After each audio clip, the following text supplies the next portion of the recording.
Биз медреседе окуп жүргөндө көзүбүзгө ошо сурманы коет элек. Алыны койгондон кийин көзүбүз ушунчалык сулуу болуп, сулуубузга сулуу кошулуп, жана ошол сурма көздүн көрүүсүнө да өтө көп пайдаларын берет. Бирок ошол сурма кандай жазалат деген суроо боло турган болсо, сурманы негизи бул таш болчу экен. Тоонун бир түпкүрүнөн ошол ташты алып келип, аябай жанчып, майдалап, күл болуп калганга чейин майдалап ар кайсы нерселерден өткөрүп туруп, андан сурма кылып жасайт экен да.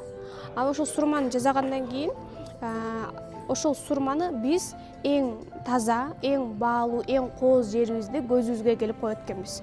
Муну мен эмнени айткым келип жатат? Адамдарга деле дал ошондой. Адамдарды Аллах Таала улуу бир даражаларга даярдаш үчүн бул дүйнөдө болсун, акыретте болсун, ал сөзсүз түрдө ошол сурманы жасап ээлеген сыяктуу бизди ар кандай сыноолорго бышырып, эң мыкты, күчтүү кылып дагы даражага жеткирет да. Сурманы дагы биздин эң кооз, мыкты көзүбүзгө койгон сыяктуу бул жашоодо дагы акыретте дагы бизди эң мыкты даражаларга коет экен.